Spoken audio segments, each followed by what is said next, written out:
Mi nombre es Alejandra Rach, yo soy ayudante graduada de la UA Terapéuticas y Farmacológica, y en el día de hoy vamos a dar una introducción sobre los temas de farmacodinámica 1, los cuales van a ser utilizados para la realización del práctico de farmacodinámica 1. Bueno, si vemos este gráfico, para comenzar tenemos que definir qué es la farmacocinética y qué es la farmacodinámica, ¿sí? La farmacocinética es todo lo que el organismo le hace al fármaco, es decir, son todos los procesos que ocurren desde que el organismo le hace al fármaco una vez que éste es administrado. Los procesos son los de absorción, los de metabolismo, los de distribución y los de eliminación. Y la farmacodinámica es todo lo que el fármaco le hace al organismo, es decir, tiene que ver con la unión a los receptores. Una vez que el fármaco se une a un receptor a través de un determinado mecanismo de acción, el mismo genera un efecto. Entonces podemos decir que estamos involucrando lo que es la acción a través del mecanismo y el efecto terapéutico, el efecto que no siempre es terapéutico, que va a lograr este fármaco en el organismo. Bueno, básicamente esto es lo mismo que expliqué recién, ¿sí? La farmacocinética son los procesos que el organismo le hace al fármaco, y la farmacodinámica tiene que ver básicamente con la unión del fármaco al receptor. Esta es una definición del libro, ¿sí? Que la van a encontrar en cualquier libro, donde dice que estudia los efectos bioquímicos, celulares y fisiológicos de los fármacos y sus mecanismos de acción, y también permite cuantificar la acción para poder comparar varios fármacos entre sí y poder predecir efectos.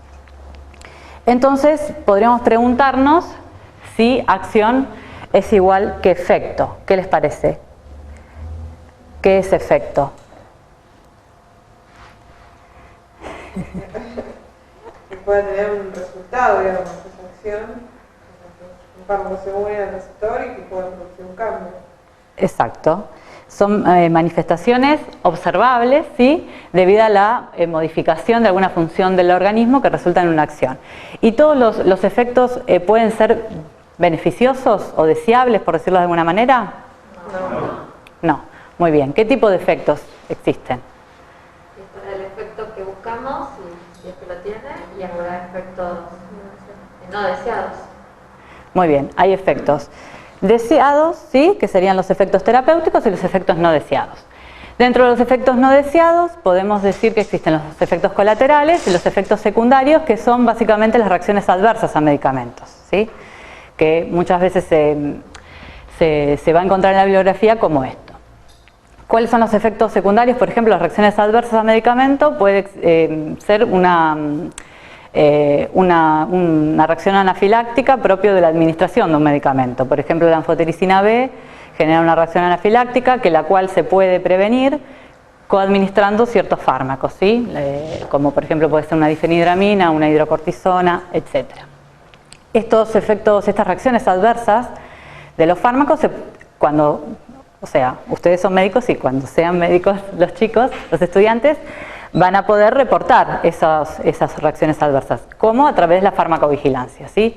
Entonces la agencia que regula los medicamentos en Argentina, que es el ANMAT, presenta una ficha en su página web de farmacovigilancia que ante determinados efectos adversos ustedes pueden notificarlo.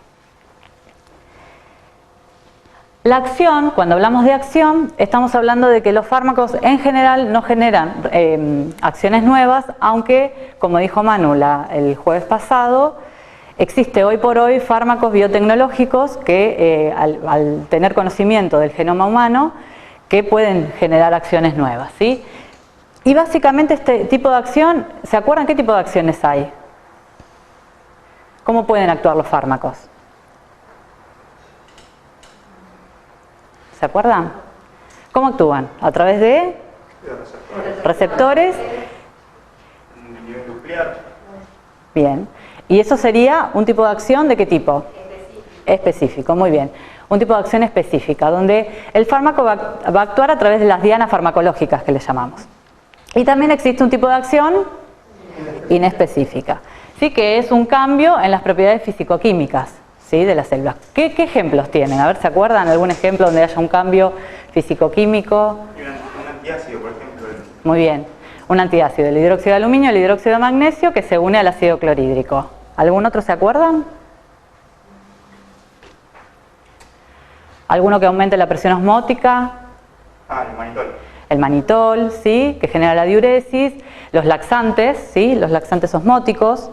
Y también otro ejemplo podría ser el agua oxigenada o el alcohol, que el mecanismo que tiene es la oxidación de las proteínas, ¿sí? Las desnaturaliza y por ende hace que las células se mueran. Eso últimamente con el tema del COVID, el año pasado había muchos profesionales, principalmente infectólogos, que hablaban de cómo tenía que ser la preparación del alcohol. El alcohol al 96 tiene menos poder oxidante que el alcohol de 70. Entonces por eso era que los infectólogos o los profesionales salían a hablar de cómo tenía que ser la dilución, ¿sí? Que generalmente decían que es 70-30, en realidad no es tan así porque para eso hay una farmacopea, que es la Farmacopea Nacional Argentina, donde tiene donde hay unas determinadas diluciones que tienen que seguir una graduación alcohólica. Eso es a modo de comentario. Bueno, a ver, vamos a enumerar las dianas farmacológicas.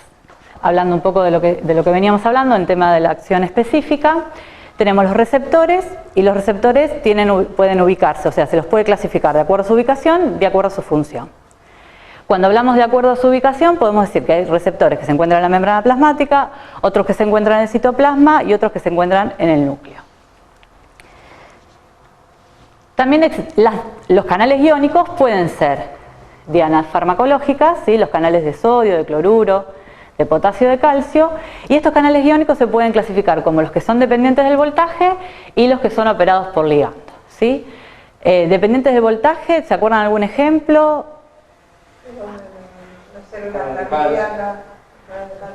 Bien, los anestésicos puede ser también.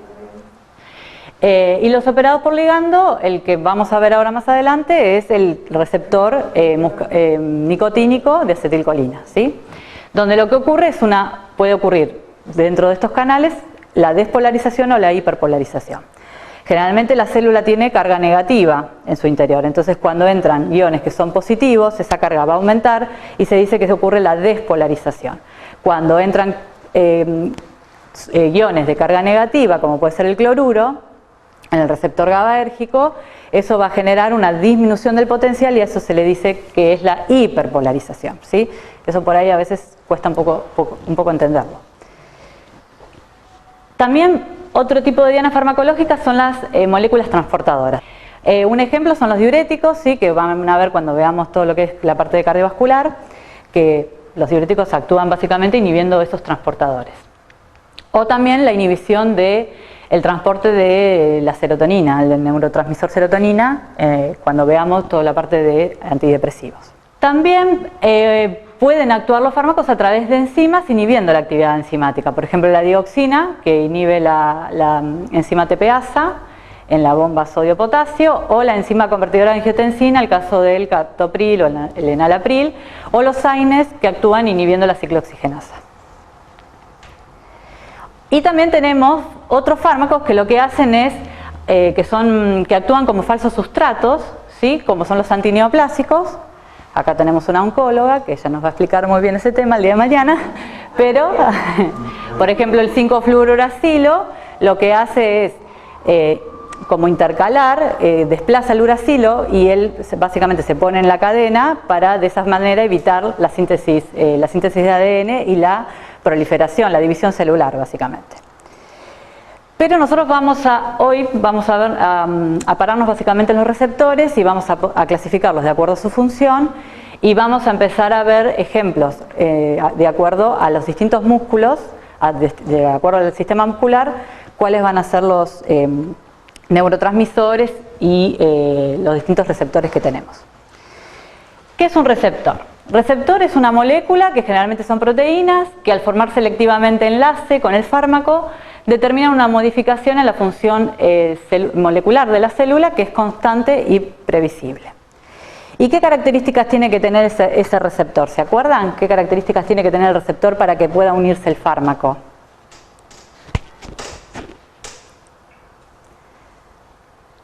Tiene que tener afinidad, muy bien. Tiene que tener afinidad que... o sea, ¿qué significa la afinidad? Es la unión en presencia de concentraciones muy pequeñas de la droga. Y entonces eso genera un complejo entre el fármaco y el receptor. Y tiene que tener especificidad, es decir, discriminar una molécula de otra. Entonces vamos a clasificarlos ahora, los receptores, de acuerdo a su función. Básicamente existen 4 tipos. Los primeros que vamos a nombrar son los canales iónicos ionotrópicos. Ahí esto está sacado del RAN, y en el RAN dice ianatrópicos, eso está mal, es ionotrópicos, y son canales iónicos activados por ligandos, ¿sí? El ejemplo que tenemos acá, el más característico, es el de la acetilcolina, es decir, el receptor nicotínico de acetilcolina que genera la contracción del músculo esquelético. Como explicaba hoy, básicamente lo que ocurre es cuando el ligando se une al receptor, se activan la apertura del canal y genera la entrada de iones, y eso, dependiendo del tipo de iones, si es positivo o negativo, va a generar la despolarización o la hiperpolarización de la célula. Otro tipo de receptor son los receptores metabotrópicos, que están acoplados a proteína G, donde el receptor se une, el ligando se une al receptor y activa una serie de proteínas que luego generan una transducción de señales a través de la activación de segundos mensajeros. Ocurre procesos de fosforilación y eso genera la respuesta celular. Los que vamos a ver hoy van a ser los receptores adrenérgicos y los receptores muscarínicos. Luego tenemos los receptores ligados a cinasas, que lo que hacen, el ligando es unirse al receptor y genera la fosforilación. Generalmente lo que interviene acá es una quinasa. Requieren de una enzima del citoplasma, que es la tirosina quinasa, y el ejemplo más característico de este tipo de receptor es la insulina.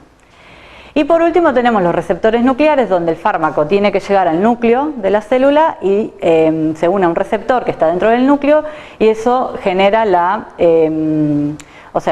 que se genera es actuar sobre la síntesis de las proteínas, y eso genera un efecto celular. Principalmente los fármacos característicos o que ejemplifican este tipo de receptores son los estrógenos. Nosotros vamos a arrancar hablando de los receptores ionotrópicos, pero para eso tenemos que acordarnos, o recordar, mejor dicho, que existen distintas clasificaciones, ¿no?, del sistema muscular, y que nosotros lo que vamos a ver es el sistema muscular liso, el esquelético, el estriado y el cardíaco. Y vamos a ver cuáles son los receptores que actúan en cada uno de estos sistemas musculares para poder ejemplificar, ¿no?, con la práctica. Vamos a arrancar con el músculo esquelético y bueno, sabemos perfectamente que cuando nosotros vamos por ejemplo, vamos al gimnasio, queremos levantar una pesa para hacer bíceps, y sabemos que el movimiento de la articulación lo tenemos que hacer con movimientos de contracción y de relajación. Entonces, bueno, podríamos preguntarnos cómo se realizan esos movimientos, cómo se genera la contracción y la relajación del músculo esquelético. Bien, entonces podemos explicarlo, lo explicamos a través de este gráfico, donde lo que se ve arriba es la placa motora, ¿sí? Y lo que se ve es la terminación del axón nervioso que va a liberar un neurotransmisor, que en este caso es la acetilcolina. Esa acetilcolina se libera al espacio sináptico y se va a unir a receptores postsinápticos. El receptor, en el caso del músculo esquelético que se va a unir, es un receptor ionotrópico, nicotínico,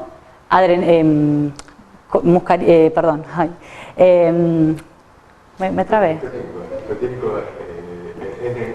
Sí, nicotínico. Sí, no sé por qué me quedé ahí pensando. Bueno, ¿qué pasa? Esto ocurre a través, esta liberación de acetilcolina se genera por un estímulo, ¿sí? Cuando se genera un estímulo se libera esa acetilcolina, el estímulo se genera a través de la entrada también de iones, y se libera la acetilcolina al espacio postsináptico. Se une al receptor y esa unión al receptor hace que se active un canal, como dijimos es un canal iónico donde entra el sodio. Entonces, como el sodio es positivo, va a generar la despolarización de la célula y genera la liberación, y esa despolarización genera la liberación del calcio del retículo sarcoplasmático.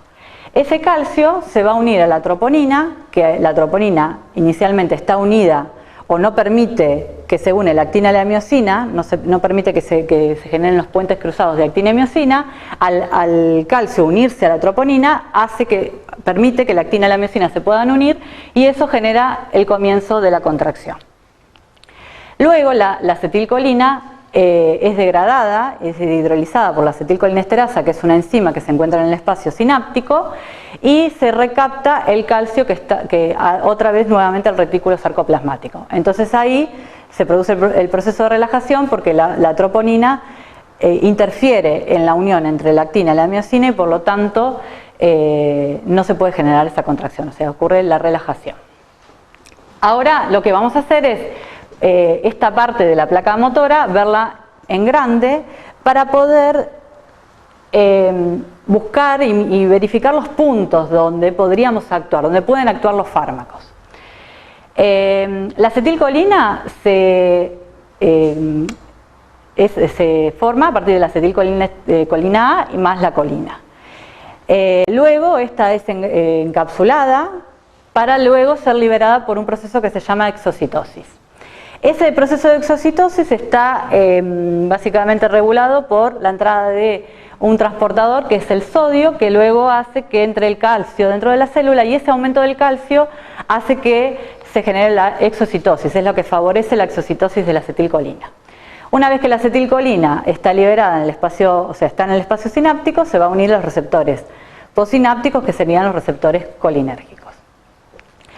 Entonces, una vez que la acetilcolina ejerce su acción, luego es degradada por la acetilcolinesterasa.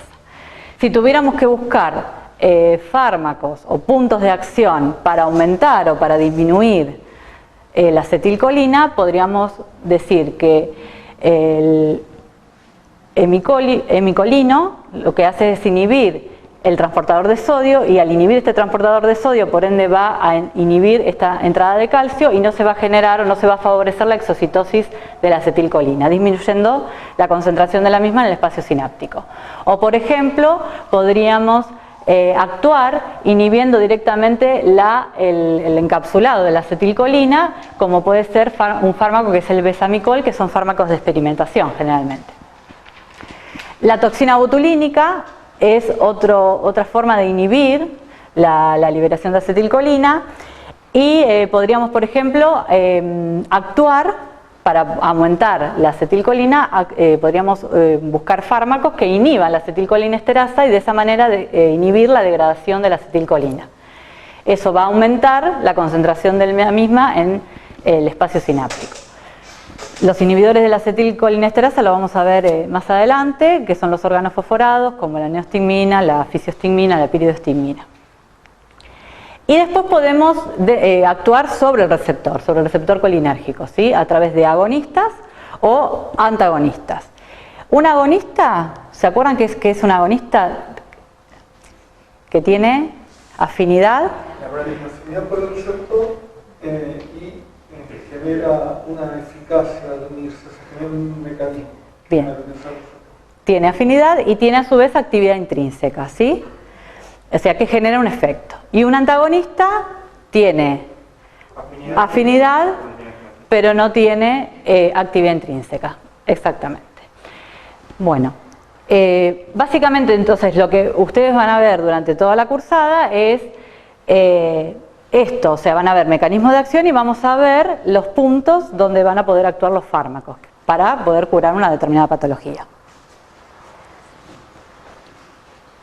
Bien, entonces, retomando un poco el tema de la clasificación de los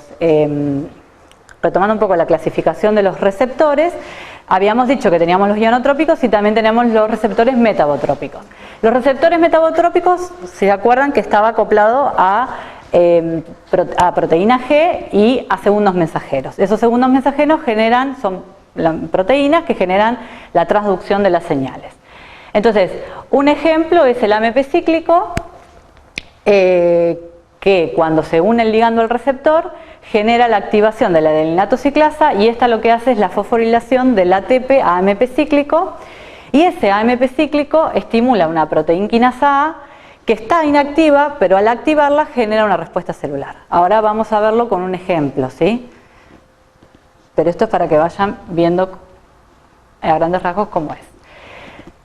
Otros tipos de segundos mensajeros son el inositol trifosfato y el diacilglicerol. Cuando el ligando se une al receptor, la fosfolipasa C lo que hace es degradar al fosfatidil inositol difosfato,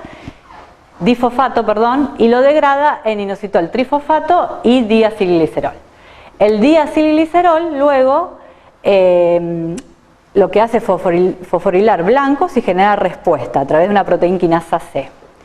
Y el inositol trifosfato actúa generando la liberación del calcio a través del retículo endoplasmático, y esa salida del calcio al interior de la célula genera también una respuesta celular. O sea, todos estos segundos mensajeros actúan son como los intermediarios, por decirlo de una manera, a la generación de una respuesta.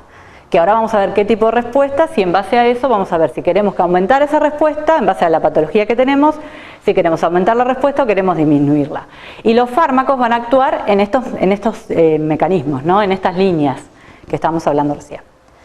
Bueno, a continuación, Manuel va a explicar los ejemplos de cómo sería en el músculo liso y en el músculo cardíaco, cómo actuarían estos segundos mensajeros, y la idea es que ustedes puedan, a la hora de, cuando vean el práctico, que ustedes puedan graficar lo que están estudiando básicamente. Este es un mecanismo de acción de un músculo liso bronquial, bueno, que lo puedan graficar directamente, que no necesitan sacarlo de un libro, sacarlo de internet, un gráfico y copiarlo, que pueden ustedes, graficándolo, poder interpretarlo mejor.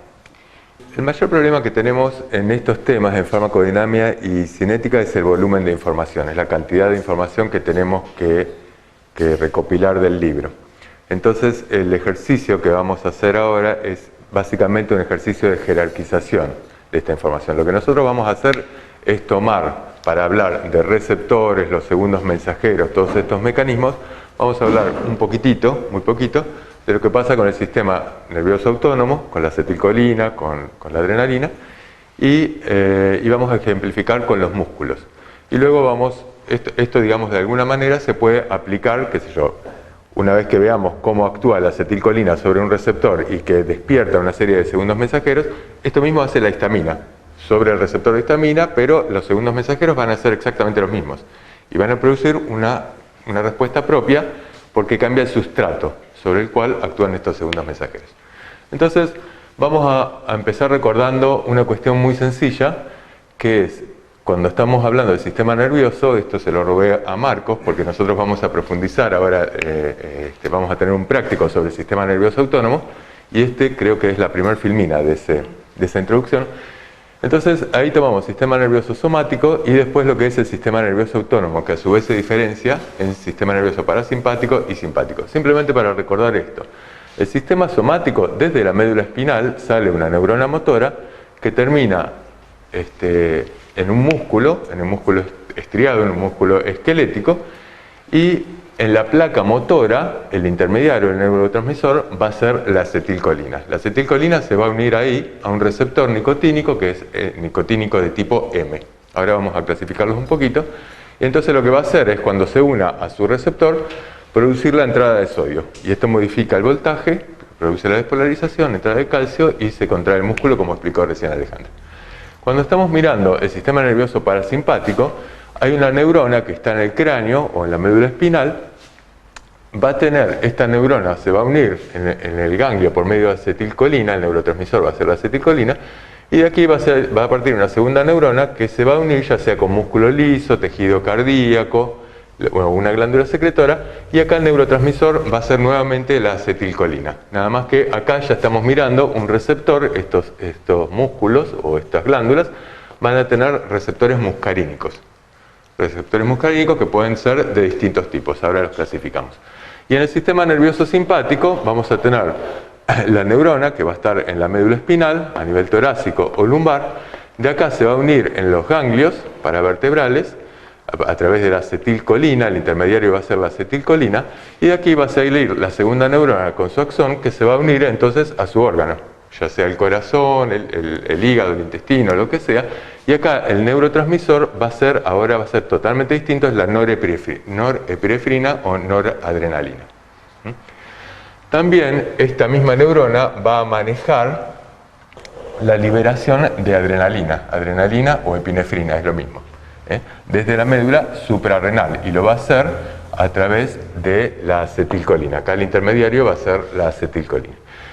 Bueno, y acá hay un sistema que es un poquito diferente, que sale desde esta segunda neurona de los ganglios y que termina en las glándulas sudoríparas, cuyo neurotransmisor es la acetilcolina. Forma parte del sistema nervioso simpático, es una fibra simpática, pero el neurotransmisor es la acetilcolina. Pero básicamente, para tener en cuenta, el sistema nervioso autónomo parasimpático, el neurotransmisor es siempre acetilcolina, y el sistema nervioso simpático, el neurotransmisor va a ser la noradrenalina. Y vamos a tener adrenalina que se libera en la sangre a través de la liberación en la glándula suprarrenal. Para tener una idea en términos de especificidad de adrenalina y noradrenalina, porque esto después modifica la terapéutica, consideremos esto. Yo voy a ir ahora un poquito al pizarrón, Claudio. Vamos a manejarnos un poquito acá. Simplemente para acordarnos. La adrenalina se une a los receptores alfa 1, receptores alfa 2, receptores beta 1 y a los receptores beta 2. La noradrenalina se une a receptores alfa 1, a receptores alfa 2, a receptores beta 1, pero no se une a receptores beta 2. Esto no lo hace. Por lo cual es un error, muchas veces lo preguntamos, en personas asmáticas que requieren entonces broncodilatación y tienen receptores beta 2 en los bronquios, no se puede dar, por supuesto, noradrenalina. Hay que darles adrenalina, es un recurso de última, pero siempre va a ser adrenalina. Vamos a recordar, yo lo voy a hacer un poquito en el pizarrón, porque a mí me obliga a hacerlo de una manera un poco más despacio, que lo tenemos también ahí en el Power, después se los pasamos rápidamente en el Power, pero vamos a recordar un poquito la manera de organizarnos en este tema. En primer lugar, digamos, cuando estamos hablando de los receptores de acetilcolina, los receptores de acetilcolina dijimos que pueden ser receptores nicotínicos o receptores muscarínicos. Los receptores nicotínicos tenemos receptores de tipo N y receptores de tipo M. Los receptores de tipo N van a estar en el sistema nervioso o en los ganglios, y los receptores de tipo M van a estar en la placa motora. Esto es lo que explicó recién Alejandra. Acá, de este lado, va a haber entonces un músculo.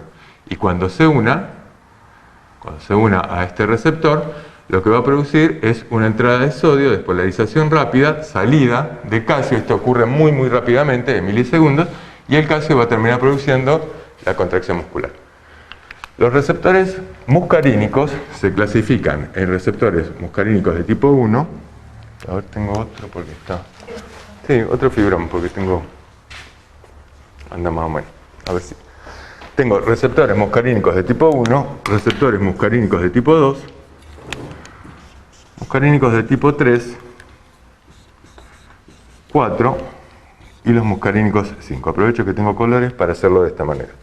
Lo hago de esta manera porque los receptores muscarínicos 1, 3 y 5 van a actuar sobre una proteína que se llama proteína GQ.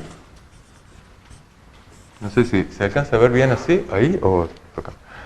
Sobre proteína GQ. Y los receptores M2 y M4 van a actuar sobre una proteína G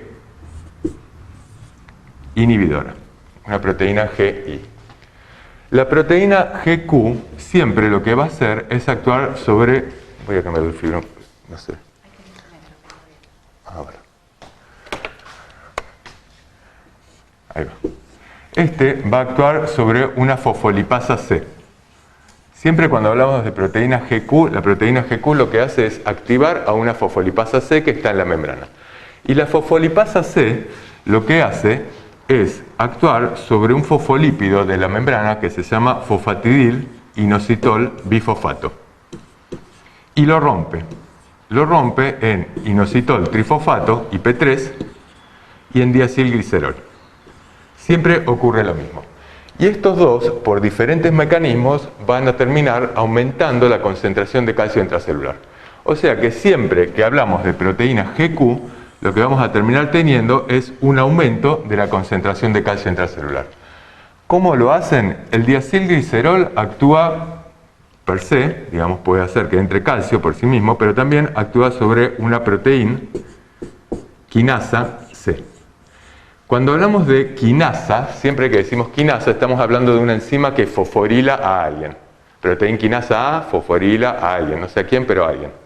Alguien que va a ser su sustrato, proteína quinasa C.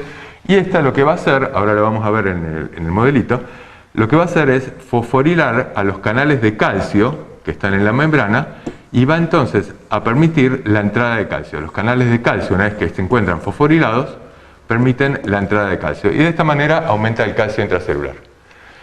El inositol trifosfato va a actuar sobre un receptor de inositol que se encuentra en el retículo sarcoplásmico. Se encuentra en el retículo, se encuentra acá. Y al actuar sobre este receptor, lo que permite también es exactamente lo mismo, es la liberación de calcio. Este es el objetivo. Fíjense que por los dos lados, diacilglicerol, proteína quinasa, entra calcio y acá también lo que terminamos teniendo es aumento de calcio. Siempre que estamos hablando de proteína GQ, estamos hablando de este mecanismo. Ya sea que lo active la histamina, la acetilcolina, digamos, siempre va a ser lo mismo. Lo que puede cambiar es cuál es el receptor que inicia esto. Los receptores muscarínicos lo que van a hacer es actuar sobre proteína GI. Y la proteína GI lo que hace es disminuir los niveles de AMP cíclico que hay dentro de la célula. Este es el resultado. Después vamos a ver qué es lo que ocurre, pero acordémonos que los receptores muscarínicos 2 y los receptores muscarínicos 4 disminuyen los niveles de AMP cíclico. Si esto ocurre dentro de la célula cardíaca, por ejemplo, los niveles de la disminución del AMP cíclico dentro de la célula cardíaca lo que hace es que disminuya la contractilidad cardíaca y sobre todo la frecuencia cardíaca. Entonces es un inotrópico negativo y un cronotrópico negativo. Cuando yo estoy mirando el sistema adrenérgico, la forma fácil de acordarse es esta. En el sistema adrenérgico tenemos receptores, ahora ya no estoy mirando acetilcolina, sino que estoy mirando, por ejemplo, adrenalina.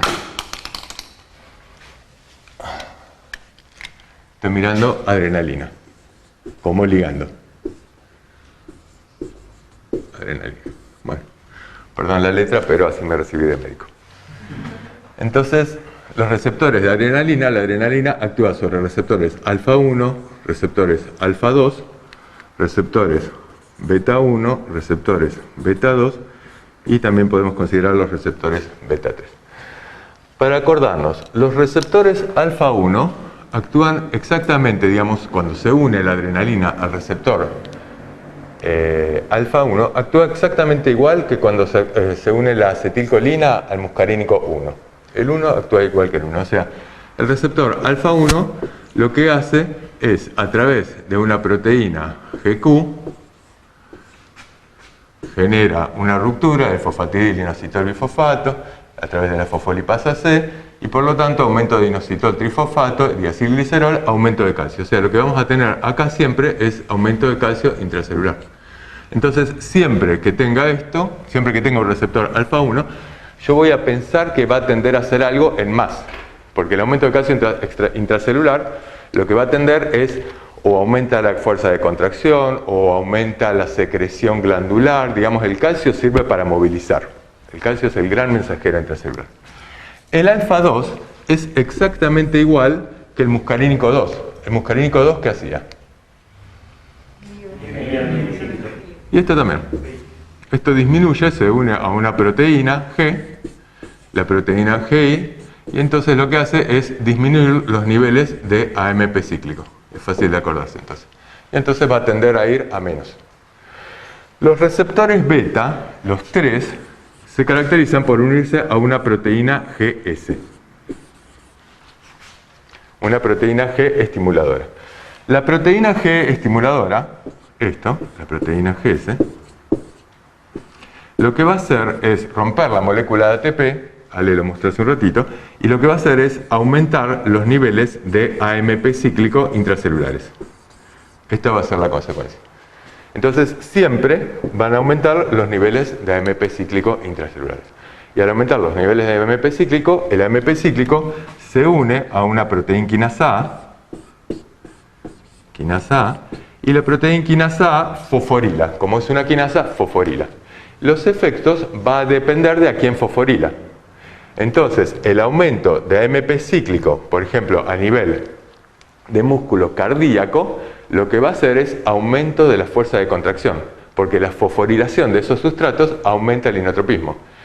Pero en el músculo liso, ahora vamos a ver el ejemplo, el aumento de AMP cíclico y la fosforilación de estos sustratos lo que va a hacer es relajación del músculo liso. Fíjense que tenemos un receptor que se une a tenemos el mismo ligando, que se une a un receptor que termina teniendo una secuencia, una cascada de segundos mensajeros. Acá esto no es una secuencia lineal, son cascadas. La proteína GS estimula un montón de AMP cíclicos que a su vez estimulan un montón de proteína quinasa A. O sea, estos son cascadas enormes dentro de la célula. Por lo cual, digamos, es muchísimo más complejo que esto que estamos explicando. De alguna manera lo tenemos que priorizar. Digamos, yo no me acuerdo ni la figurita de Goodman, así que priorizamos como algunas de estas cuestiones.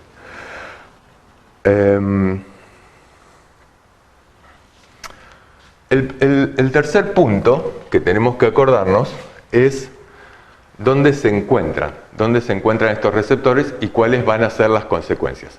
Entonces, para esto nosotros le damos la tabla en el final del trabajo práctico para que llenen la tabla, para que miren el libro y la llenen.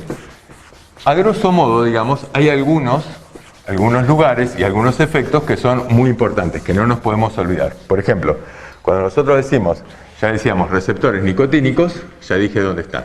Así que los receptores nicotínicos los dejo. Los receptores muscarínicos 1, por ejemplo, se encuentran en estómago, gastrointestinal. Acá son muy importantes. Y lo que van a hacer, como utilizan IP3, diacilglicerol, calcio, es estimular. Entonces aumentan el peristaltismo, aumentan el movimiento gastrointestinal, y lo que van a hacer es relajar esfínteres, porque si los esfínteres se mantienen contraídos y aumenta el peristaltismo, reventaría. Entonces aumenta el movimiento muscular, relaja esfínteres y, por ejemplo, produce diarreas. Por ejemplo, están vinculados con mecanismos de mala absorción, ¿sí? Si es que están en más. Los receptores muscarínicos 2 nos lo podemos acordar, por ejemplo, en corazón. Y lo que van a hacer es disminuir la contractilidad y la frecuencia cardíaca. Como lo que hacen es disminuir el AMP cíclico, producen esto. Acá son importantes. Los receptores muscarínico 3 se encuentran en el músculo liso, por ejemplo, bronquial. Y también se encuentran en el músculo liso vascular. En músculo liso bronquial, como los receptores M3, nuevamente, estimulan la proteína G, y entonces van a aumentar el calcio intracelular, lo que van a terminar produciendo es contracción. Con lo cual, los antimuscarínicos, como puede ser el bromuro de ipatropio, lo que van a hacer son antagonistas que impiden la unión de la acetilcolina con este receptor y van a ser fármacos importantes en la terapéutica del asma. ¿Se entiende por qué? Porque son antagonistas que impiden esto. Ahora, en músculo liso vascular, en realidad no ocurre contracción como uno esperaría. A pesar de que aumenta el calcio, no ocurre contracción. Esto es así porque en músculo liso vascular la acetilcolina produce estos segundos mensajeros, pero los produce dentro de la célula endotelial, dentro del endotelio. Ustedes se acordarán que tenemos el endotelio y pegadito, más abajo, tenemos las células musculares, las células de músculo liso.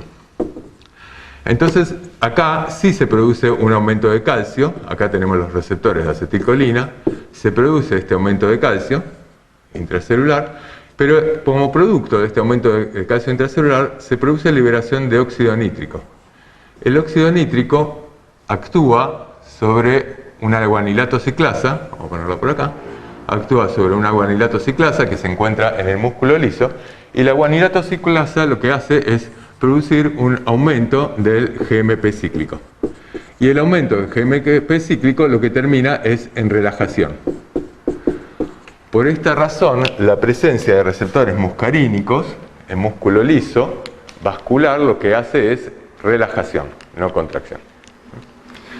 Cuando miramos, no sé si alguien quiere agregar algo, esto yo me acuerdo así como cosa básica para priorizar alguna cosa.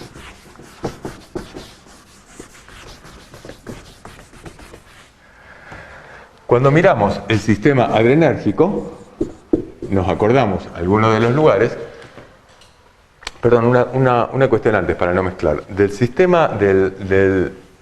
sistema vinculado con la acetilcolina. Entonces, digamos, para priorizar algunas cuestiones, podemos acordarnos también en qué órganos se encuentran.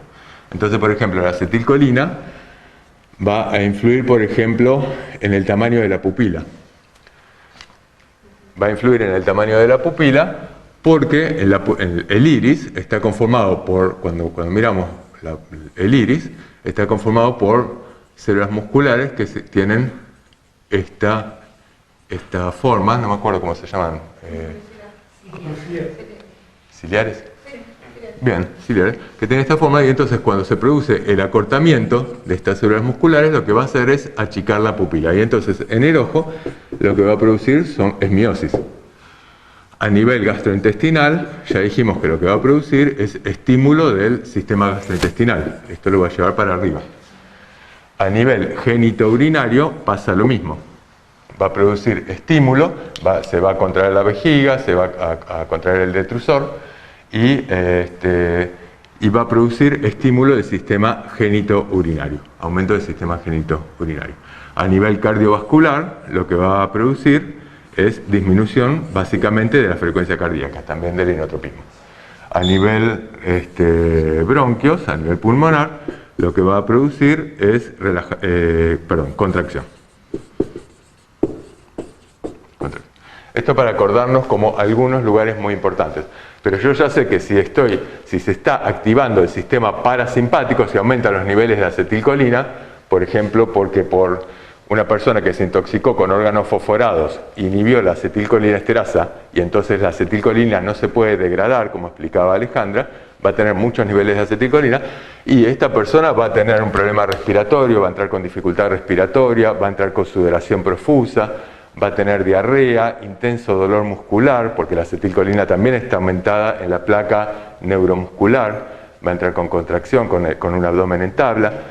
Y va a tener pérdida de conciencia porque tenemos receptores nicotínicos de acetilcolina o con obnubilación en el sistema nervioso central que tiene efectos complejos, va a estar miótico.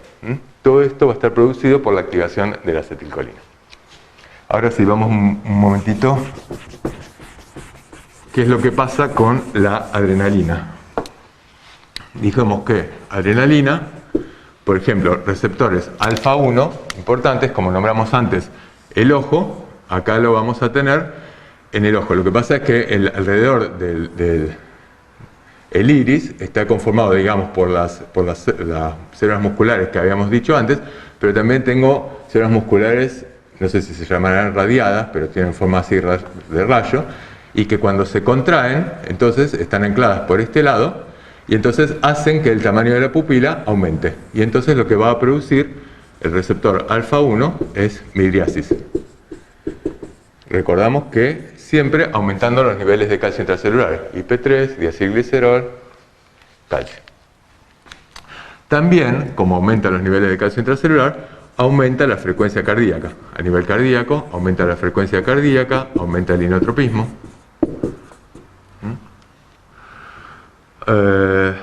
A nivel genitourinario es importante. Genitourinario lo que va a hacer es también, en más, va a aumentar la contractilidad del sistema genitourinario. Y entonces una persona que tiene, por ejemplo, hiperplasia prostática, que obstruye el sistema genitourinario, sería interesante darle un bloqueante alfa 1.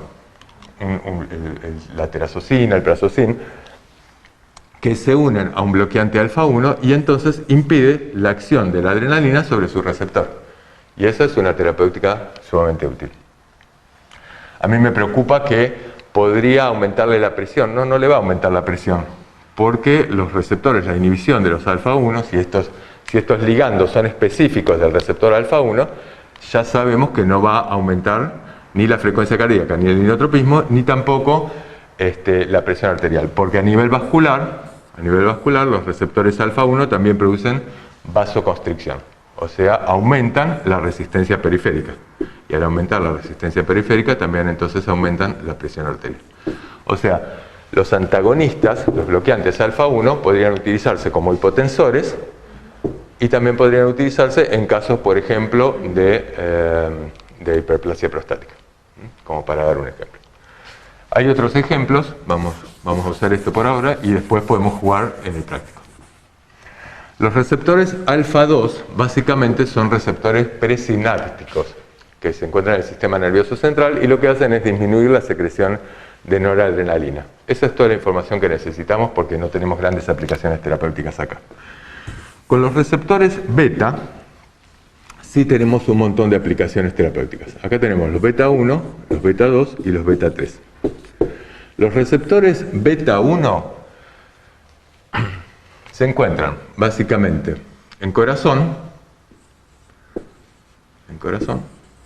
y en corazón dijimos que lo que hacen es aumentar la frecuencia cardíaca y la contractilidad, el inotropismo. Pero también se encuentran en el riñón. En el riñón, en el aparato yuxtaglomerular, se encuentran receptores beta 1 cuyo estímulo produce liberación de renina. Y la liberación de renina inicia lo que se denomina el sistema renina-angiotensina-aldosterona. Bueno, tenemos música de fondo, no importa. Y también, digamos, podríamos tenerlos en cuenta, por ejemplo, a nivel pancreático. A nivel pancreático tenemos receptores beta 1 que pueden producir aumento de la liberación de insulina. Lo que pasa es que también hay receptores alfa 2. Y entonces hay como, digamos, la presencia de adrenalina a nivel pancreático, lo que hace es, digamos, estimula los receptores alfa y los receptores beta, predominan los receptores beta y entonces el producto neto es un aumento de la liberación de insulina. No tiene mucha importancia igual esto para nosotros.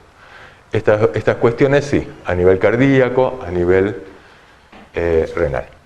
Los receptores beta 2 se encuentran en músculo liso. Cuando pensamos en músculo liso, pensamos en músculo liso bronquial, en músculo liso vascular y en músculo liso uterino. Entonces, y siempre lo que van a producir, si ustedes se acuerdan, los receptores beta 2 disminuyen el AMP cíclico y por lo tanto... siempre digo lo mismo. Aumentan el AMP cíclico y por lo tanto en músculo liso vascular van a producir relajación. Y entonces, si nosotros tenemos una persona asmática o con un EPOC y que tiene broncoconstricción y le damos un agonista beta, y es un agonista beta 2, va a estimular esto. Ahora, si lo que le estamos dando es adrenalina, probablemente también le produzca taquicardia. Si le damos un agonista beta 2 que sea específico solo para unirse a este receptor beta 2, pero no se une al receptor beta 1, como podría ser la terbutalina o el salbutamol, probablemente tenga menos taquicardia. A dosis altas igual le va a producir taquicardia, pero es menos taquicardizante. Pero entonces va a depender de la especificidad de cada ligando por sus receptores. Algunos van a tener una gran especificidad por uno, pero siempre la especificidad es relativa. Digamos, a dosis altas se va perdiendo esto. Y los receptores beta 3 están vinculados con la lipólisis. Por ahora no tienen mucha importancia terapéutica, en algún momento podría llegar a tenerlo. Así que bueno, vamos un poquito a mirar ahí, vamos a mirar esto, entonces vamos a trabajar con un esquema de músculo liso vascular El músculo cardíaco lo vamos a dejar para la presentación que viene, porque ustedes lo necesitan básicamente para el práctico 2. Y les vamos a pedir que tengan en cuenta esto, que nosotros cuando les pedimos que grafiquen el músculo liso, cardíaco o músculo estriado, que lo pongan en el práctico, lo que les pedimos es que lo grafiquen para que lo entiendan. Por lo cual les pedimos que no hagan una copia de internet y lo pongan, o saquen el grafiquito, le saquen una foto a un gráfico de un libro, porque esto no les sirve para nada. Lo que necesitamos es, de alguna manera, que lo traten de entender. Hagan esto que hicimos recién, las cascaditas, esto lo vamos a hacer ahora. Y vamos a utilizar entonces el gráfico que hice yo, porque yo hice lo mismo, digamos, las mismas cosas que les pedimos a ustedes, las hacemos nosotros, y le vamos a mostrar. Con lo cual yo saco un montón de segundos mensajeros que aparecen en los libros y que para mí yo no las voy a priorizar. Yo me voy a acordar de esto poquito que les voy a mostrar a ustedes. Vamos a avanzar con esto.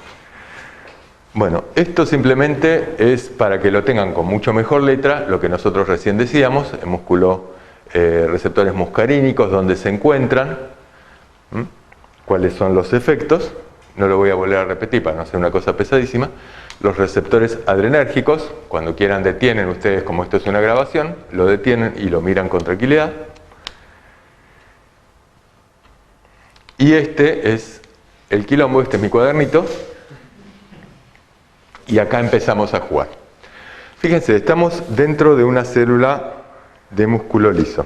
Siempre, digamos, cuando estamos hablando de músculo, lo que estamos hablando es de una célula que tiene capacidad de contraerse, básicamente eso. Y siempre estamos hablando de interacciones entre actina y miocina. Cualquier tipo de músculo va a tener interacciones entre actina y miocina. Lo que cambia es qué es lo que estimula esa contracción. En este caso, en cualquiera de los músculos, la interacción entre actina y miocina va a estar estimulada por el aumento de calcio intracelular, en cualquiera de los tres. Ahora, en este caso, en el músculo liso, supongamos que sea bronquial. En el músculo liso, la cadena de miocina tiene una característica, que es que se divide en cadena liviana y cadena pesada de miocina. La cadena, cuando se fosforila, la cadena liviana de miocina, es como si tuviera un movimiento, hace un movimiento como si tuviera, es como si fuera un palo de golf partido por la mitad. Y se fosforila y entonces la cadena liviana se mueve y al moverse moviliza, se produce la movilización del sarcómero y se produce la contracción. Esto es lo que termina generando la contracción, pero para esto la cadena liviana de miocina, no sé si es mejor que señalo acá o... Lo voy a hacer así. Bueno, estamos muy cancheros. La cadena liviana de miocina fosforilada es la que va a producir la contracción. El tema es cómo hacemos para fosforilar a esta cadena liviana de miocina y que se contraiga. Dijimos que siempre va a intervenir el calcio. O sea, si hay aumento de la concentración de calcio intracelular, en este caso el calcio se va a unir a una proteína que se llama calmodulina y la unión del calcio-calmodulina va a estimular a una quinasa. La quinasa nuevamente lo que hace es fosforila, se llama quinasa de la cadena liviana de miocina. Y la quinasa de la cadena liviana de miocina, como dijimos, fosforila a la cadena liviana de miocina y la cadena liviana de miocina fosforilada se contrae. ¿Algún problema con esto? ¿Hasta acá? Bien. Vamos a empezar entonces mirando cómo aumenta el calcio intracelular. El calcio intracelular podría aumentar de esta manera. Nosotros dijimos que teníamos, por ejemplo, un receptor de acetilcolina. En este caso es un receptor de acetilcolina, que está acá, se une a la acetilcolina y al unirse estimula a una fosfolipasa C, que se encuentra en la membrana. La fosfolipasa C actúa a través de una proteína GQ sobre el fosfatidil inositol bifosfato que se encuentra en la membrana y lo rompe en diacilglicerol y en IP3. El diacilglicerol dijimos que estimula a una proteinquinasa C. La proteinquinasa C fosforila canales de calcio y aumenta entonces el calcio intracelular que se une a la calmodulina, estimula la cadena liviana de miocina, la cual fosforila estimula la quinasa fosforila a la cadena liviana de miocina y se produce la contracción. El IP3 también saca calcio, pero lo saca del retículo endoplasmático liso. Lo libera a través de receptores de IP3 y nuevamente esta misma vía. La otra posibilidad sería a través de un receptor beta. Acá en los bronquios existen receptores beta. En los receptores beta se une entonces, por ejemplo, la adrenalina. La unión con el receptor beta estimula a través de una proteína GS la adenilato ciclasa, una enzima. La adenilato ciclasa lo que hace es aumentar los niveles de AMP cíclico a expensas del ATP. Rompe el ATP, aumenta los niveles de AMP cíclico, y el AMP cíclico dijimos que estimula a una proteína quinasa, actúa aumentando la actividad de una proteína quinasa A.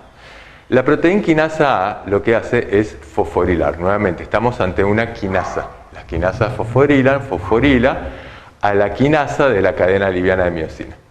La quinasa de la cadena liviana de miosina, que hasta ahora era libre y actuaba con toda libertad, fosforilada se convierte en inactiva. Y de esa manera, entonces, hace que deje de actuar y por lo tanto no puede seguir fosforilando a la cadena liviana de miosina y se produce entonces un mecanismo de relajación. Por lo tanto, el aumento del AMP cíclico en un músculo liso, pero acá en este caso en el músculo liso bronquial, lo que va a terminar haciendo es producir relajación muscular. Ahora, ¿cómo se pueden modificar algunas de estas cuestiones? Empecemos mirando por acá, no vamos a poner todo. Digamos, si nosotros activásemos estos mecanismos, pero no activásemos mecanismos de relajación, el músculo liso se mantendría contraído. Pero fíjense que acá la proteína quinasa C, al mismo tiempo que fosforila a los canales de calcio, inicia también por fosforilación, cuando se la encuentra, fosforila a una fosfatasa que se encuentra en el citosol. Esta fosfatasa es inactiva. Las fosfatasas hacen exactamente lo opuesto que las quinasas. Las quinasas fosforilan, las fosfatasas defosforilan. Entonces, cuando la proteína quinasa C fosforila a la fosfatasa, la activa. La fosfatasa fosforilada, que se vuelve activa, al unirse al fósforo de la cadena liviana de miosina, lo rompe, porque es una fosfatasa, y de esa manera se produce relajación. Entonces, este mismo mecanismo que inició contracción a través del calcio, está iniciando mecanismos de autorregulación, por lo cual va a terminar esta contracción. Estas contracciones en músculo liso siempre son contracciones suaves, no es como el músculo cardíaco o el músculo esquelético que producen contracciones rápidas. Y acá lo que podemos ver es el AMP cíclico, que producía un mecanismo de relajación a través de la proteína quinasa A. Si esto siguiera estimulando, estaría todo el tiempo estimulando a la proteína quinasa. El AMP cíclico es convertido por una fosfodiesterasa en 5' AMP cíclico. Entonces, cuando es tomado por esta enzima, por la fosfodiesterasa, desaparece el AMP cíclico y por lo tanto este mecanismo también desaparece. Esta fosfodiesterasa, a su vez, puede ser estimulado por distintos ligandos.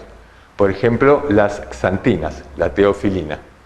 La teofilina es un fármaco que se utiliza, por ejemplo, en algunos estadios del asma, y lo que hace es inhibir a la fosfodiesterasa. Como la inhibe, aumenta los niveles de AMP cíclico y por lo tanto produce relajación muscular. ¿Se entiende bien? También la fosfodiesterasa es inhibida, por ejemplo, por el café. Entonces uno podría decir, che, una persona asmática, una persona con EPOC, ¿no debería tomar café? ¿Debería o no debería? ¿Tiene prohibido el café? No. ¿Por qué? Porque lo que hace el café es inhibir a la fosfodiesterasa. Por lo tanto, aumenta los niveles de AMP cíclica, no permite que se destruya el AMP cíclico y por lo tanto estimula mecanismos de relajación. O sea, una persona con EPOC tranquilamente puede tomar café. Ahora, el café también va a actuar sobre estos mecanismos a nivel cardíaco. Y a nivel cardíaco, la inhibición de la fosfodiesterasa va a aumentar el AMP cíclico a nivel de la célula cardíaca, y en la célula cardíaca el aumento del AMP cíclico dijimos que se relacionaba con el aumento de la frecuencia de contracción del inotropismo. Entonces esta persona, si tiene solamente POC no pasa nada, pero si lo que tiene es un ANGOR, probablemente al aumentar la frecuencia cardíaca aumente el consumo de oxígeno y sea peligroso para esta persona. Por eso se dice en personas en cardiópatas que no deben tomar demasiado café. Este es un ejemplo. Otro ejemplo de un fármaco importante que actúa inhibiendo la fosfodiesterasa es el sildenafil. El sildenafil es el famoso Viagra. Porque, ¿qué pasa? Esto, ustedes acuérdense que estamos hablando de músculo liso, pero acá estamos ejemplificando con el músculo liso bronquial. Pero hay fosfodiesterasas que son más específicas, que están en músculo liso vascular. Cuando se produce, digamos, para que se produzca la erección se produce porque aumenta el flujo de sangre dentro de los cuerpos cavernosos del pene. Para que aumente el flujo de sangre dentro de los cuerpos cavernosos del pene, lo que hay es una vasodilatación de las arterias que llevan la sangre a ese lugar. Para que se produzca la vasodilatación, lo que se produce es, dentro de la célula, aumentos de AMP cíclico, proteína quinasa A y relajación del músculo liso que lleva esto. Entonces, si el sildenafil logra inhibir a la fosfodiesterasa a este nivel, lo que hace es aumentar los niveles de AMP cíclico y por lo tanto aumenta el flujo de sangre a nivel peniano. Por lo tanto se produce la erección. Este es el mecanismo del famoso Viagra, por ejemplo. Acá lo que tenemos que tener en cuenta es que nosotros estamos tomando esto como un modelo, pero cualquier célula, por ejemplo, la histamina se va a unir a un receptor de histamina. Hay distintos tipos de receptores de histamina, no importa, pero se va a unir a un receptor de histamina y cuando se une al receptor de histamina, lo que va a hacer es activar una proteína quinasa, una proteína GQ y por lo tanto rompe la fosfolipasa, inositol trifosfato, diacilglicerol, aumentan el calcio, actúan exactamente con el mismo mecanismo. La dopamina en su lugar, la histamina en su lugar, la sustancia de reacción lenta de la anafilaxia, que son los leucotrienos, algunas prostaglandinas, todas van a actuar, digamos, por estos mecanismos. Esto, digamos, como para que tengan en cuenta, nosotros les damos una tablita que tienen que ir completando, pero básicamente es repetir algunos de estos mecanismos. Digamos, los grandes segundos mensajeros son los que modifican el calcio, o sea, el IP3-diacilglicerol, o los que están mediados por AMP cíclico. Entonces siempre estamos hablando de proteína GS, proteína GQ o proteína GI. Hay otras proteínas que no importa, otro tipo de proteína G, que es un poquito más nueva y que por el momento no tiene aplicación terapéutica. Dentro de unos años se las agregamos.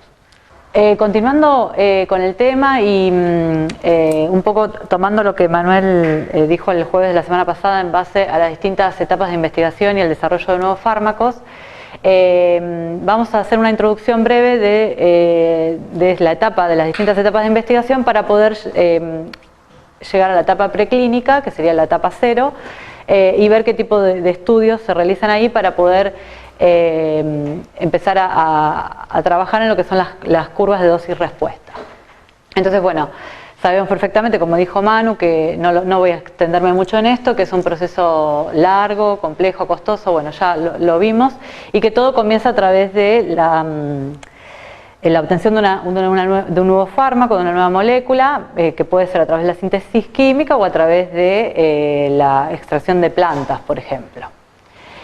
Generalmente los estudios de fase 0, que es la etapa preclínica, son estudios farmacológicos donde se estudia el posible fármaco en animales de experimentación y que en esta etapa se realizan estudios de tipo farmacodinámicos, farmacocinéticos y toxicológicos.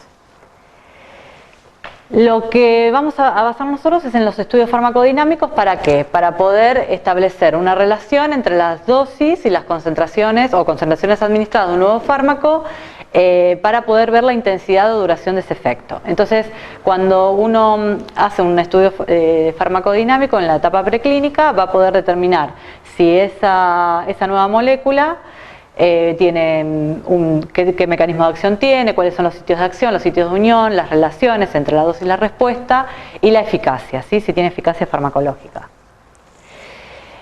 Entonces, cuando habíamos dicho inicialmente que un fármaco se va a unir a un receptor y esa unión va a generar un efecto, una acción farmacológica, y nosotros a través de ese efecto podemos estudiar ¿cuál sería, o sea, a medida que va aumentando esa concentración de esa droga, cuál es el efecto que se obtiene? Hasta acá lo que estuvimos viendo es que las drogas se unen a un receptor, algunas drogas producen un efecto y otras drogas no. Las drogas que se unen al receptor y producen un efecto se llaman agonistas, y las drogas que se unen al receptor y no producen ningún efecto, no tienen eficacia, porque la droga no tiene actividad intrínseca, esas drogas son antagonistas. ¿Cómo se identifica si una droga es un agonista o un antagonista? Básicamente se hace a través de dos maneras. Una manera es en un tejido, en un determinado tejido, en un tejido que tiene, por ejemplo, células cardíacas con receptores beta 1, se tiran radioisótopos. Se tira una sustancia marcada con radioisótopos. Y se ve cuánto de esta sustancia queda adherido al tejido. Se la lava y se ve cuánto de esta sustancia queda adherida al tejido. Entonces, lo que se hace es, a partir de acá, se mira y se dice, bueno, a medida van haciendo con distintas concentraciones, van tirando concentraciones crecientes de esta sustancia, por ejemplo, supongamos que fuese salbutamol,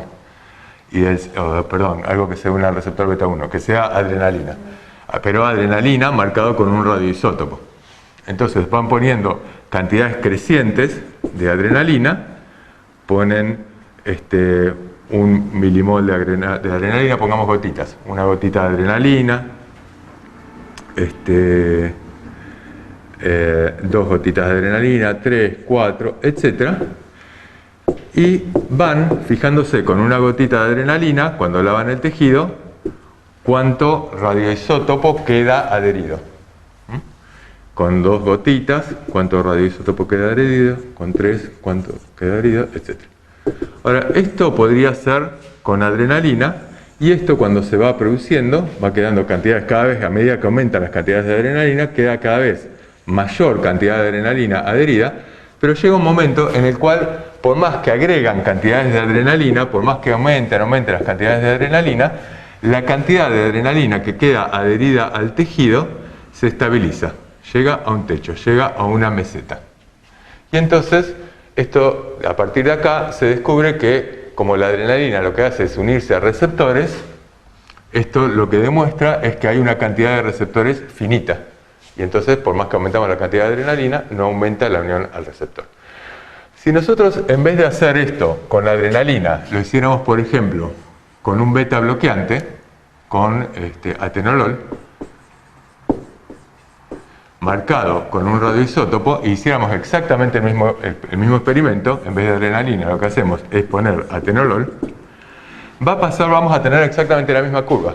Fíjense, el atenolol se va a ir uniendo, a medida que aumentamos las dosis de atenolol, se va a ir uniendo a los receptores beta 1, y a medida que se une a los receptores beta 1, digamos, los marcadores, los radioisótopos van a aumentar, la radiación en el tejido va a aumentar, pero en un momento se va a unir a todos los receptores posibles y va a llegar a esta curva.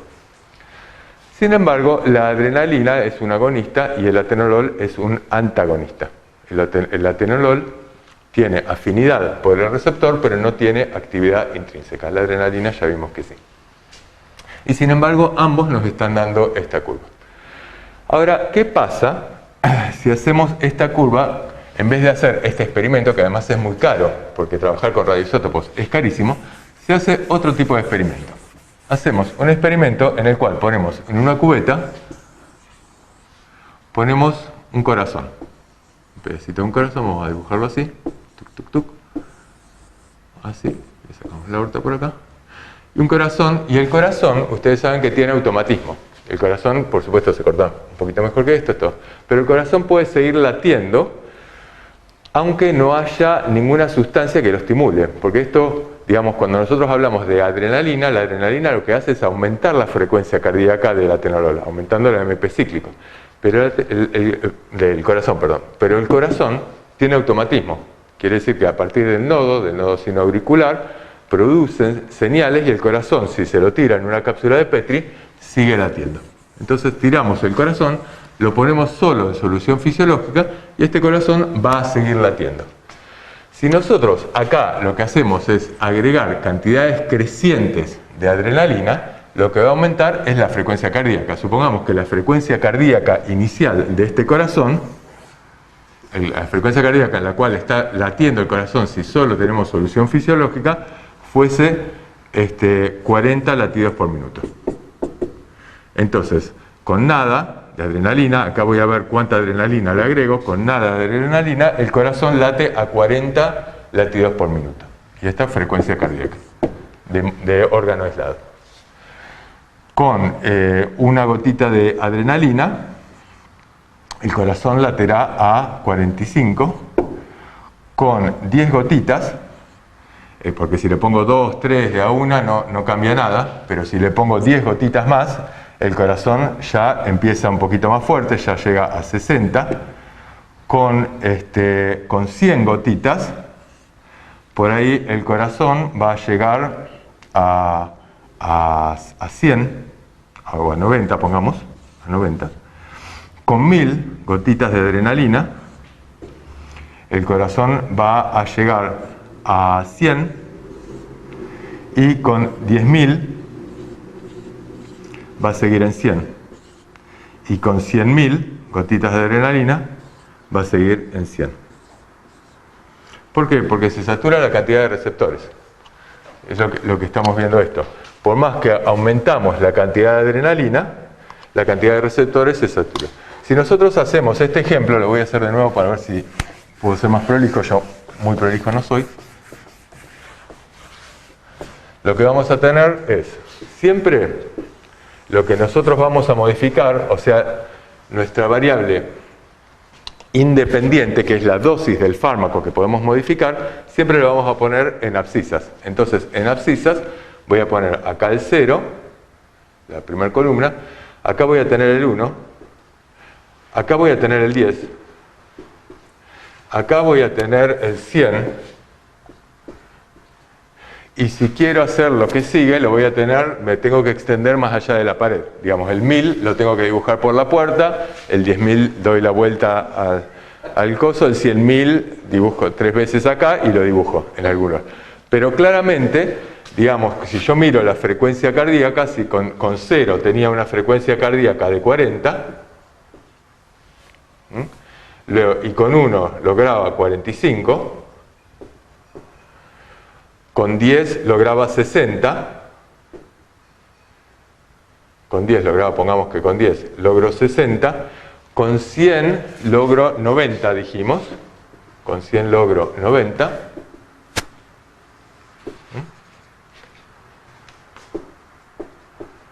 90, perdón, acá tengo el 100,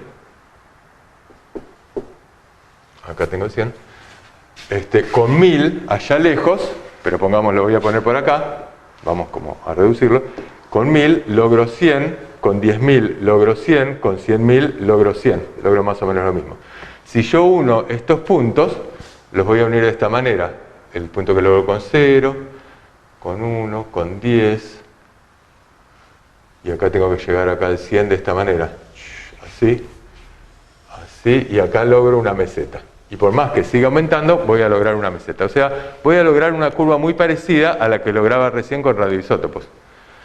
Los radioisótopos lo que me está mostrando es cuánta adrenalina se une a su receptor. Acá estoy mirando otra cosa. Acá estoy mirando, una vez que se une a su receptor, cuánto aumenta la frecuencia cardíaca. Estoy mirando esto. Acá estoy mirando frecuencia cardíaca. ¿Hasta acá se entiende bien? ¿Esto no hay quilombo? Vamos de nuevo con la música. Ahora, si yo lo que pusiera fuese atenolol, acá, hiciera este mismo ejemplo con el atenolol, pero sin ponerle nada, yo sigo con solución fisiológica, acá, solamente solución fisiológica, y le pongo atenolol, ¿qué es lo que pasaría? Yo le pongo, primero, en vez de adrenalina, le voy a poner atenolol. Y le pongo cantidades crecientes de atenolol. Fíjense, con 0 gotas, voy a marcarlo con otra cosa. Con 0 gotas de atenolol, yo tengo una frecuencia cardíaca de 40. Si yo le agrego una gota de atenolol, ¿cuánto voy a tener de frecuencia cardíaca? 40, porque el atenolol se va a unir a su receptor, pero no va a producir un aumento de la frecuencia cardíaca, no va a modificar nada. Entonces voy a estar con una gota, voy a seguir en 40. Con 10 gotas, ¿cuánto voy a tener? 40. Y si le pongo 100 gotas, 1000 gotas o lo que sea, voy a seguir teniendo 40. Acá, en esta curva, que es una curva dosis-respuesta gradual, porque estoy mirando cómo aumenta el efecto o cómo no aumenta, yo puedo diferenciar un agonista de un antagonista. Antes yo lo que veía era que ambos se unían al mismo receptor, pero ahora estoy viendo otra cosa.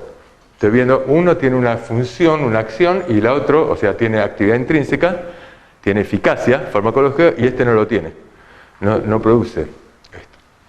Ahora, vamos a hacer un experimento distinto. Supongamos que yo voy a poner en esta cubeta una cantidad, tengo solución fisiológica, y pongo una cantidad, esta es la curva que había logrado poniéndole adrenalina, ¿de acuerdo? Voy a ponerla así un poquito más clara. Esta es la curva que había logrado poniéndole adrenalina.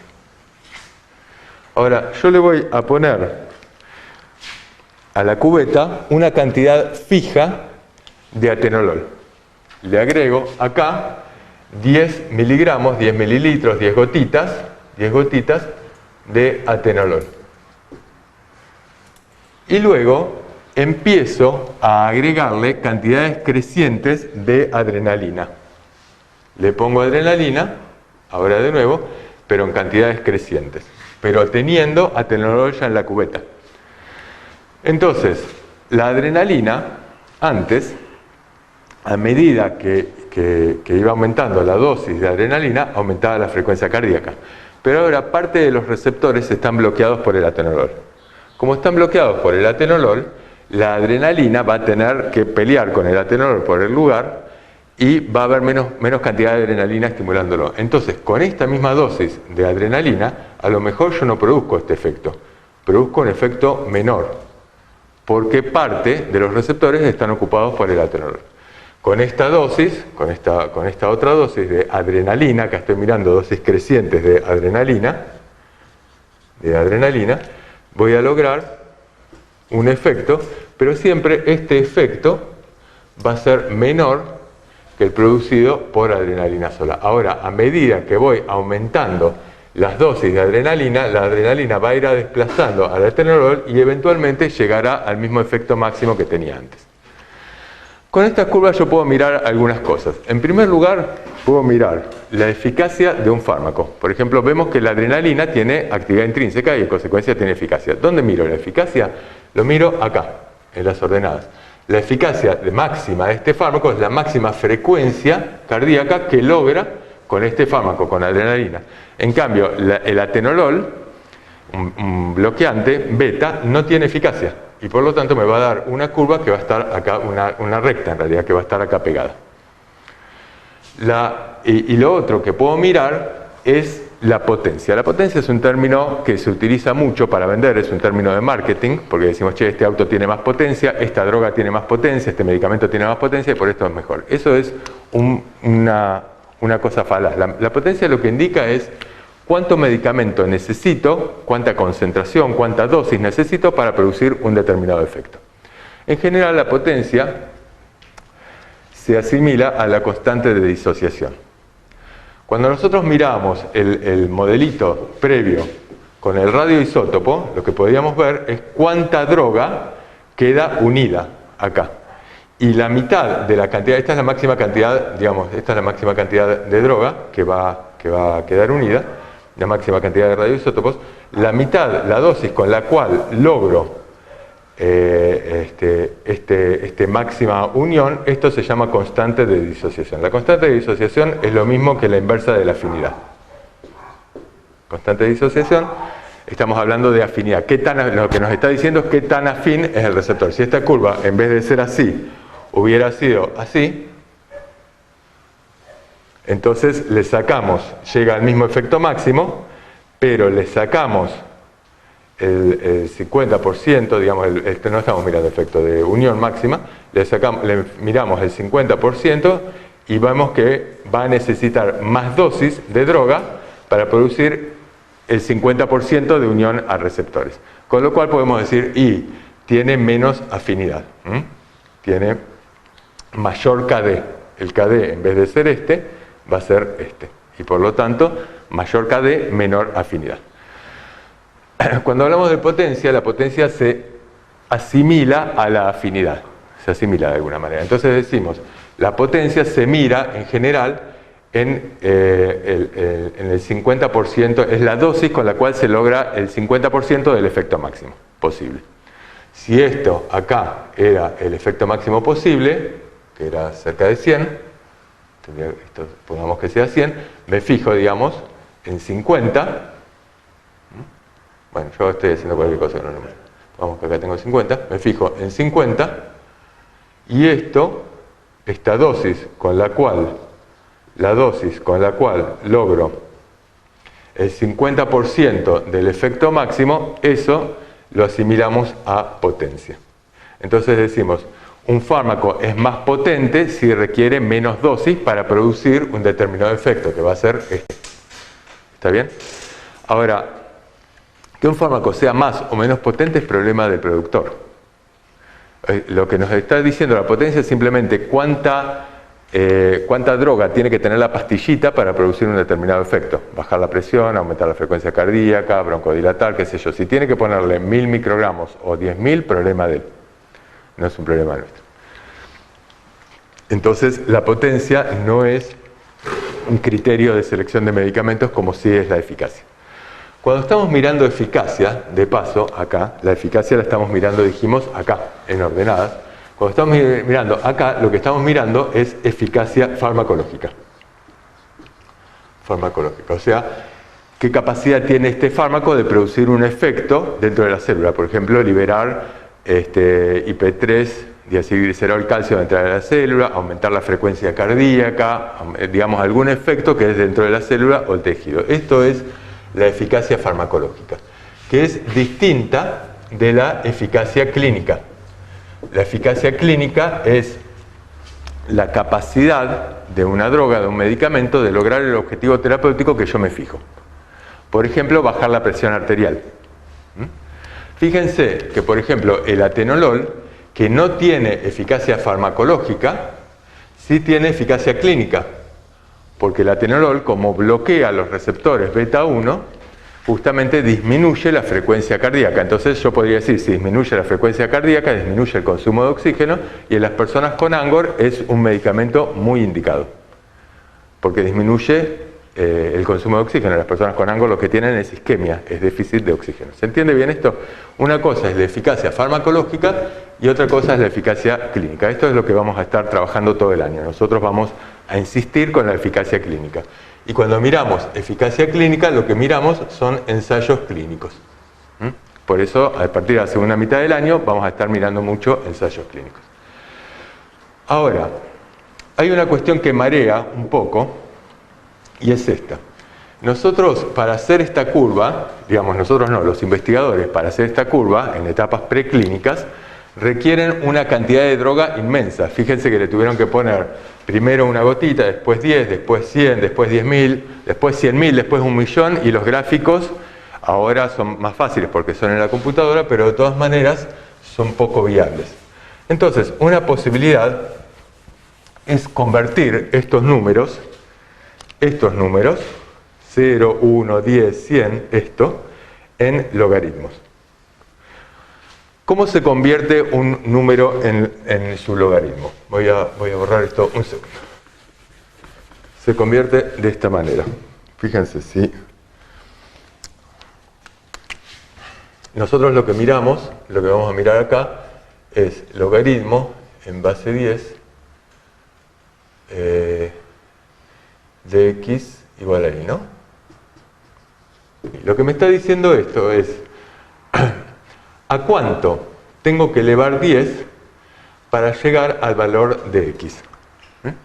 Y lo que me está indicando es a cuánto tengo que elevar 10 para llegar a este valor, a x. Entonces, por ejemplo, si yo digo logaritmo de 10, base 10, ¿cuánto va a ser? ¿A cuánto tengo que elevar 10 para llegar a este número, al 10? A 1. Esto va a ser 1. Logaritmo de 10 es igual a 1, porque 1 es 10 a la 1 es igual a 10. Podría decir el logaritmo de 100 base 10, ¿cuánto va a ser? Acá tengo. Va a ser 2, exactamente. Va a ser 2. Porque 10 elevado al cuadrado, 10 elevado a esto, me da 100. 10 al cuadrado me da 100. ¿Está bien? ¿Se entiende bien? Entonces, el logaritmo de 1000 va a ser 3. Porque 10 elevado al cubo me va a dar 100. ¿Se entiende? 10 a la cuadrada, así. Entonces, yo en vez de poner estos números, en vez de poner 0, 1, 10, 100, 1000, etc., lo que podría poner es otra tablita, digamos, en vez del 0, podría ponerle, bueno, logaritmo de 0 infinito. El 1 sería acá, ¿qué tendría que poner en vez de 1?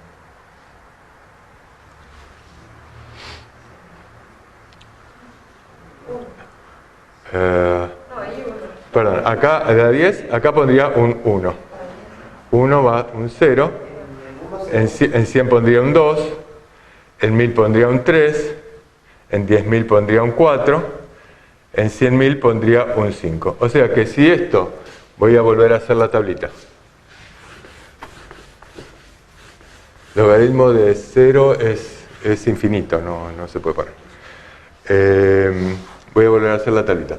Yo podría hacer la tablita poniendo entonces las concentraciones crecientes de adrenalina y pongo 0, 1, 2, 3, 4, 5... No, perdón.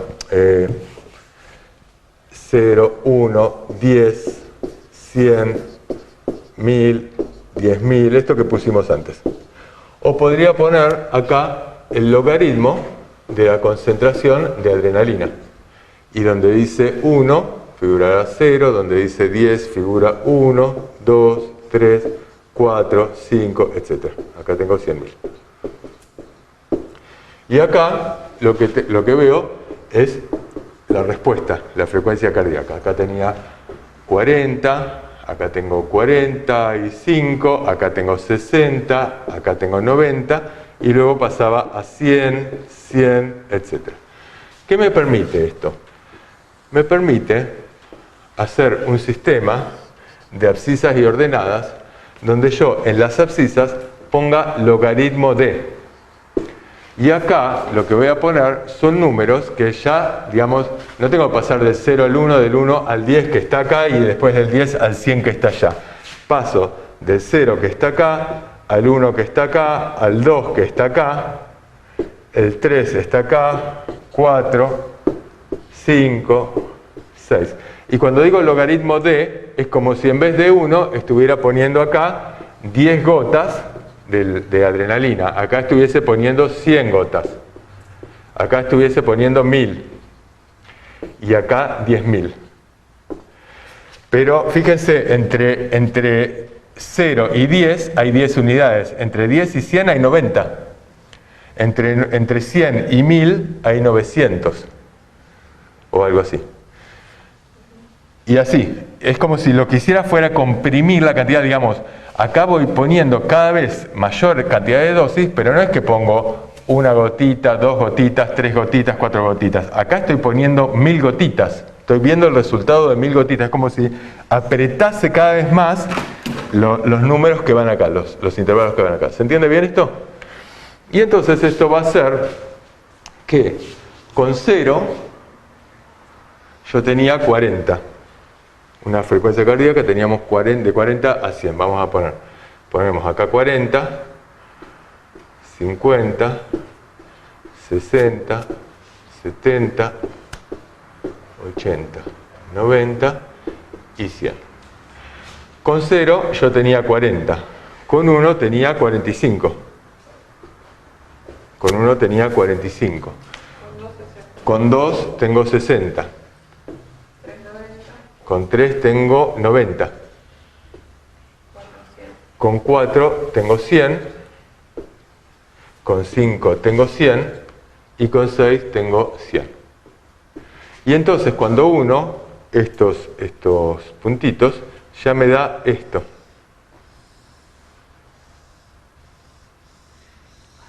Esto. Me da una curva que se llama curva sigmoidea o curva semilogarítmica. La curva semilogarítmica muestra exactamente lo mismo que la otra curva, solamente que es más fácil de hacer. Lo que hice fue ir comprimiendo estos numeritos, pero muestra exactamente lo mismo.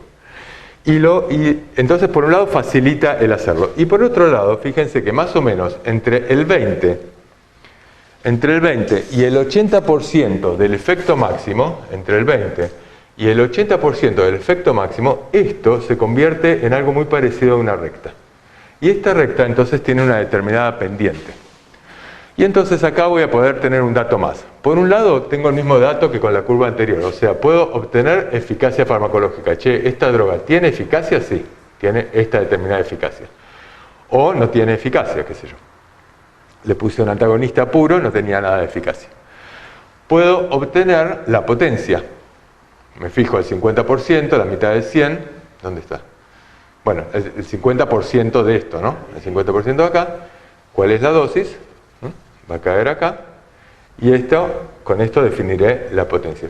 Pero además, tengo la pendiente de esta curva. Si yo pongo una determinada droga y veo si aumenta la frecuencia cardíaca, y pongo otra droga que también aumenta la frecuencia cardíaca, no sé si están actuando sobre el mismo receptor o no. Puede ser una droga que actúe por otro receptor. Y a mí me interesa saber esto. Ahora, si la segunda droga aumenta la frecuencia cardíaca y la curva, por ejemplo, es así, cada vez hay menos, y la curva de esta segunda droga es así,